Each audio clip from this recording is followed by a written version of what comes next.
पप्पू यादव, एक बात ध्यान रख पप्पू यादव, प्रभु श्री राम के यहाँ देर अंधेर नहीं है और इसी धरती में तेरे को इंसाफ देगा ऊपर वाला। इसी धरती में प्रभु श्री राम, तेरे को मेरी बद्दुआ है सनातनी की कि पप्पू यादव जो तू राम भक्तों का मजाक बना रहा है, तू जो चंदा का मजाक बना रहा है, ठीक है, जिन्होंने चोरी करी है उनके आगे आएगा, ठीक है, मगर पप्पू यादव एक बात ध्यान रखियो, जिसने जिसने सनातन का मजाक बनाया उनकी पीढ़ी और नस्लें खत्म हो जाएगी, उनके मुगलों के नस्ल खत्म हो गई। मगर एक बात ध्यान रखना, हमारे राम का मजाक बनाने वाले का हिसाब यमराज भी अपने यहाँ चित्रगुप्त में एंट्री करके रखता है, क्योंकि हम राम के थे, राम के हैं और राम के रहेंगे। अटल जी ने बिल्कुल सच्चाई बोली थी, तुम बीजेपी से लड़ लो, तुम मोदी से लड़ लो, तुम योगी से लड़ लो, मगर राम के लिए अब शब्द मत बोलना, तुम्हारी नस्लें बर्बाद हो जाएगी, तुम्हारी पीढ़ी बर्बाद हो जाएगी। और अगर तुमने राम और सनातन के लिए, हमारे देवी देवताओं के लिए कुछ बोला तो तुम्हारे घर में अन्न का दाना नहीं मिलेगा। ये अपने बच्चों को क्या शकल दिखा के जाओगे इस दुनिया से कि तुम राम के लिए क्या बोल रहे हो, और आज नहीं तो कल तुम्हें ऊपर जाना है। मगर कुछ भी कर लो, मगर तुम राम का और भगवान का मजाक मत बनाओ, कहीं ऐसा ना हो कि तुम्हारा ऊपर वाली ऐसी ठटरी बांध देगा पप्पू यादव कि तुम हमारे राम मंदिर का और चंदा का मजाक बना रहे हो। चिंता ना करो, तुम अमर नहीं हो, तुम अमर फल खाकर नहीं आए हो, तुम्हारा फैसला ऊपर वाला करेगा और तुम्हें 100 करोड़ सनातनियों की, जो सच्चे सनातनी, उनकी बद्दुआ लगेगी। और मैं दिल्ली का दीपक कह रहा हूं, जीते जी तेरा हाल ऊपर वाला बहुत बुरा करेगा, क्योंकि तूने हमारे राम का मजाक बनाया। पप्पू यादव, अपने मुंह को ढक्कन लगा ले, नहीं तो तू किस दिन फट जाएगा। पप्पू यादव, तुम हमारे धर्म के लिए क्यों बोल रहे रे पप्पू यादव? चुप पप्पू यादव। गांधी ने बिल्कुल हिंदू साथ छोड़ दिए क्या? देख रहे हो किस तरह से पार्लियामेंट में आज मजाक बनाया राम का। और कैसे आज जो पप्पू यादव ऐसे गुल्लक लेके, पप्पू मजाक मत बनाओ, उस चीज का मैं बताऊं। अरे इस उम्र के अलावा भी ऊपर जाना है पप्पू यादव। जहां देखी तवा पर रात, वहीं बिताई सारी रात। पत्रकार इधर आओ, मेरे मतलब की खबर चलाओ। ये पकड़ो पैसा पकड़ो। ए पप्पू यादव, अबे तू तो पत्रकारों को भी खुलेआम कैमरे में पैसा दे रहा था बे, और तू हमारे राम के बारे में मजाक बना रहा है। एक बात हमेशा ध्यान रखना, जियो तो राम और मरो तो राम, और जिसने लिया राम का नाम उसका होगा बेड़ा पार। मगर तू जीते जी अपने नाम के आगे पप्पू यादव लगा रहा है, तो एक बात बता, तू राम वाला है कि नहीं है? आज तू राम मंदिर का चंदा का, ठीक है, योगी जी इंसाफ देंगे। और अगर हमारा मंदिर है, हमारी गुल्लक है, और जो बंदे हैं वो चाहे वो हिंदू है, उनको सजा मिलनी चाहिए, बुलडोजर चलना चाहिए। मगर तू वहाँ जो मजाक बना रहा है, तू मस्जिद का क्यों नहीं बनाता? जब मस्जिद में चंदा चोरी होती है, नहीं बनाएगा, क्योंकि ये जाकर वहाँ पर टोपी लगाकर कहता है कि भैया वहाँ पे मौला मेरे बोलता है ना। मगर ये हमारे मंदिर का जो मजाक बना रहा है, एक बात ध्यान रखियो, बहुत जल्दी तेरे को ऊपर वाला इंसाफ देगा। जैसे वहां पर पिक्चर में तूने देखा होगा देवा की अदालत, क्या देवा की अदालत, उसी तरीके से ना ऊपर राम की अदालत लगती है, राम की अदालत। और जब राम की अदालत में जब तेरे को इंसाफ मिलेगा ना पप्पू यादव, ये जो तू राम के लिए मजाक बना रहा है, गुल्लक का मजाक बना रहा है, चंदा चोरी का मजाक बना रहा है, पीछे राहुल गांधी ताली बजा रहा है, तो बुरा मत मानियो, तुम्हारे बच्चे ताली बजाएंगे, क्योंकि तुम लोगों ने राम का मजाक बनाया, चंदा चोरी का मजाक बनाया। रहा सवाल, अगर चंदा चोरी हुआ है तो उनके परिवार को लपेटा जाएगा, उनके घर में बुलडोजर चला जाएगा।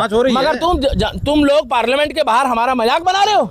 अरे उल्टे गुल्लक लेके मजा ले रहे हो, उल्टे हाथ से उसको जैसे वो मारते हैं ना उल्टा, इसको ये भी नहीं पता पप्पू यादव। टेंशन मत ले, जूते पहन के तो दान दिया, दक्षिणा दी जा रही है, बताओ। मैं बता रहा हूँ, अरे वो सब छोड़ो तुम, ये क्या आस्था का। अरे टेंशन मत ले पप्पू यादव, एक बात ध्यान रख पप्पू यादव, प्रभु श्री राम के यहाँ देर अंधेर नहीं है और इसी धरती में तेरे को इंसाफ देगा ऊपर वाला। इसी धरती में प्रभु श्री राम, तेरे को मेरी बद्दुआ है सनातनी की कि पप्पू यादव जो तू राम भक्तों का मजाक बना रहा है, तू जो चंदा का मजाक बना रहा है, ठीक है, जिन्होंने चोरी करी है उनके आगे आएगा, ठीक है। मगर पप्पू यादव एक बात ध्यान रखियो, जिसने जिसने सनातन का मजाक बनाया उनकी पीढ़ी और नस्लें खत्म हो जाएगी, उनके मुगलों के नस्ल खत्म हो गई। मगर एक बात ध्यान रखना, हमारे राम का मजाक बनाने वाले का हिसाब यमराज भी अपने यहाँ चित्रगुप्त में एंट्री करके रखता है, क्योंकि हम राम के थे, राम के हैं और राम के रहेंगे। और तुम्हें एक बात बता देते हैं, तुम्हारा डीएनए जो है ना हिंदुओं वाला, सनातनियों वाला नहीं है, क्योंकि तुम वोटों के चक्कर में राम का मजाक बनाते हो। पप्पू यादव, तुम किसी के सगे नहीं हो, क्योंकि तुम्हें केवल वोट से और नोट से मतलब है। अरे अपने बच्चों को क्या शकल दिखा के जाओगे इस दुनिया से कि तुम राम के लिए क्या बोल रहे हो, और आज नहीं तो कल तुम्हें ऊपर जाना है। मगर कुछ भी कर लो, मगर तुम राम का और भगवान का मजाक मत बनाओ, कहीं ऐसा ना हो कि तुम्हारा ऊपर वाली ऐसी ठठरी बांध देगा, ऐसी ठठरी बांध देगा पप्पू यादव कि तुम हमारे राम मंदिर का और चंदा का मजाक बना रहे हो। चिंता ना करो, तुम अमर नहीं हो, तुम अमर फल खाकर नहीं आए हो। तुम्हारा फैसला ऊपर वाला करेगा और तुम्हें 100 करोड़ सनातनियों की, जो सच्चे सनातनी, उनकी बद्दुआ लगेगी। और मैं दिल्ली का दीपक कह रहा हूं, जीते जी तेरा हाल ऊपर वाला बहुत बुरा करेगा, क्योंकि तूने हमारे राम का मजाक बनाया। पप्पू यादव, अपने मुंह को ढक्कन लगा ले, नहीं तो तू किस दिन फट जाएगा। पप्पू यादव, तुम हमारे धर्म के लिए क्यों बोल रहे रे पप्पू यादव? चुप और चुप पप्पू यादव। जो राजनीति है राम से आगे बढ़ नहीं रही है। हमने देखिए मुद्दा स्टार्ट किया, मैंने बात करनी शुरू की, जो पुलिस वाले थे उनके बच्चे किस तरह से रो रहे हैं, गुहार लगा रहे हैं कि हमारे लिए। मोदी, अटल जी ने बिल्कुल सच्चाई बोली थी, तुम बीजेपी से लड़ लो, तुम मोदी से लड़ लो, तुम योगी से लड़ लो, मगर राम के लिए अब शब्द मत बोलना। तुम्हारी नस्लें बर्बाद हो जाएगी, तुम्हारी पीढ़ी बर्बाद हो जाएगी। और अगर तुमने राम और सनातन के लिए, हमारे देवी देवताओं के लिए कुछ बोला तो तुम्हारे घर में अन्न का दाना नहीं मिलेगा। प्रभु श्री राम ऐसा प्रकोप तुम्हारे ऊपर डालेगा कि बुरा मत मानना। तुम्हारे घर में शनि जो है, शनि रात दिन तुम्हारे घर में शनि जो है, अगर राम के खिलाफ बोला तो तुम्हारे घर में शनि जो है वो 7.5 तुम्हारे जीवन में और तुम्हारी नस्लों में हमेशा रहेगी। और तुम्हें युगों युगों तक हिसाब देना पड़ेगा। तुम बीजेपी को बोलो, तुम मोदी को बोलो, तुम योगी को बोलो, तुम पॉलिटिकली कुछ भी बोलो, मगर राम के लिए अगर तुम बोलोगे तो तुम्हारी नस्लें तबाह हो जाएगी। एक बात ध्यान रखना पप्पू यादव। बहुत बहुत धन्यवाद। तो देखिए यही बात है आहत, लेकिन एक बार ये कहा जाता है कि हिंदू खतरे में है, जब से बीजेपी है हिंदू खतरे में। लेकिन इनके विचार, इनके हाल चाल, इनके जो तौर तरीके देख के लगता है कि अगर इनका शासन प्रशासन आया तो वाकई हिंदू तो खतरे में आ जाएगा। बाकी आप कैसे देख रहे हैं, अपनी राय जरूर कमेंट कर बताइए। बहुत बहुत धन्यवाद। प्रभु श्री राम ऐसा प्रकोप तुम्हारे ऊपर डालेगा कि बुरा मत मानना।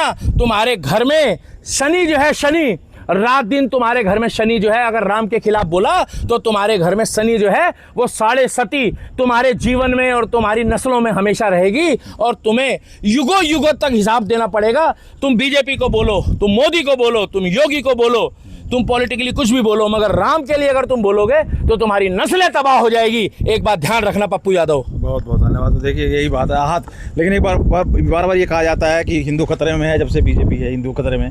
लेकिन इनके विचार, इनके हाल चाल, इनके जो तौर तरीके देख के लगता है कि अगर इनका शासन प्रशासन आया तो वाकई हिंदू तो खतरे में आ जाएगा। बाकी आप कैसे देख रहे हैं, अपनी राय जरूर कमेंट कर बताइए। बहुत बहुत धन्यवाद। प्रभु श्री राम ऐसा प्रकोप तुम्हारे ऊपर डालेगा कि बुरा मत मानना। तुम्हारे घर में शनि जो है, शनि रात दिन तुम्हारे घर में शनि जो है, अगर राम के खिलाफ बोला तो तुम्हारे घर में शनि जो है वो 7.5 तुम्हारे जीवन में और तुम्हारी नस्लों में हमेशा रहेगी। और तुम्हें युगों युगों तक हिसाब देना पड़ेगा। तुम बीजेपी को बोलो, तुम मोदी को बोलो, तुम योगी को बोलो, तुम पॉलिटिकली कुछ भी बोलो, मगर राम के लिए अगर तुम बोलोगे तो तुम्हारी नस्लें तबाह हो जाएगी। एक बात ध्यान रखना पप्पू यादव। बहुत बहुत धन्यवाद। तो देखिए यही बात है आहत, लेकिन एक बार ये कहा जाता है कि हिंदू खतरे में है, जब से बीजेपी है हिंदू खतरे में। लेकिन इनके विचार, इनके हाल चाल, इनके जो तौर तरीके देख के लगता है कि अगर इनका शासन प्रशासन आया तो वाकई हिंदू तो खतरे में आ जाएगा। बाकी आप कैसे देख रहे हैं, अपनी राय जरूर कमेंट कर बताइए। बहुत बहुत धन्यवाद।